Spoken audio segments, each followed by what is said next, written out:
प्यारे बच्चों, आज हम हिंदी व्याकरण शुरू कर रहे हैं। इसका पहला पाठ है भाषा और उसके प्रकार। इसमें हम भाषा और उसके प्रकारों के बारे में पढ़ेंगे।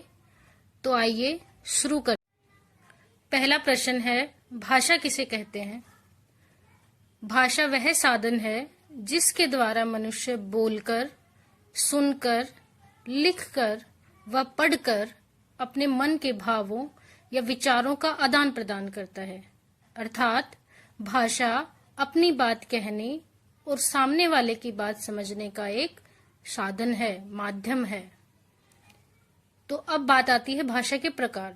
भाषा के कितने प्रकार हैं? तो भाषा के 3 प्रकार हैं: मौखिक भाषा, लिखित भाषा, सांकेतिक भाषा।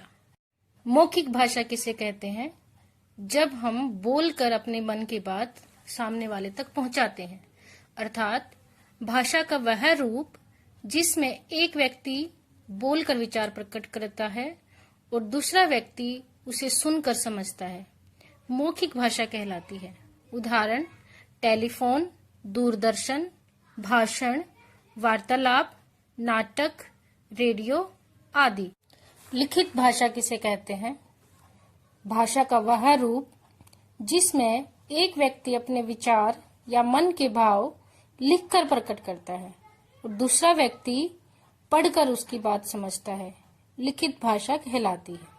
उदाहरण: पत्र, लेख, पत्रिका, समाचार पत्र, कहानी, जीवनी, संस्मरण, तार आदि। सांकेतिक भाषा किसे कहते हैं?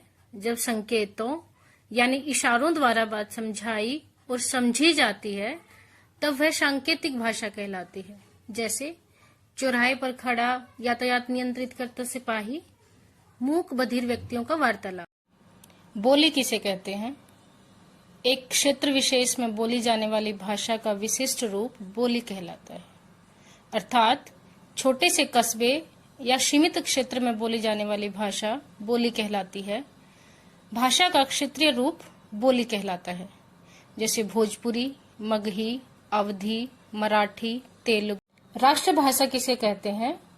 जब कोई भाषा देश के अधिकांश निवासियों द्वारा बोली जाती है, अतः जब कोई भाषा किसी राष्ट्र के अधिकांश प्रदेशों के बहुमत द्वारा बोली जाती है व समझी जाती है तो वह राष्ट्रभाषा बन जाती है। अर्थात वह भाषा जो देश के अधिकतर निवासियों द्वारा प्रयोग में लाई जाती है राष्ट्रभाषा कहलाती है। सभी देशों की अपनी अपनी राष्ट्रभाषा होती है। जैसे अमेरिका की अंग्रेजी, चीन की चीनी, जापान की जापानी, रूस की रूसी आदि। भारत की राष्ट्रभाषा हिंदी है। मानक भाषा किसे कहते हैं? मानक भाषा विद्वानों व शिक्षाविदों द्वारा भाषा में एक रूपता लाने के लिए भाषा के जिस रूप को मान्यता दी जाती है वह मानक भाषा कहलाती है। भाषा में एक ही वर्ण या शब्द के एक से अधिक रूप प्रचलित हो सकते हैं। ऐसे में उनके किसी एक रूप को विद्वानों द्वारा मान्यता दे दी जाती है। जैसे नीचे कुछ शब्दों के मानक रूप देख सकते हैं। अब कुछ अन्य परिभाषाएं, जैसे कि मातृभाषा। तो मातृभाषा क्या है?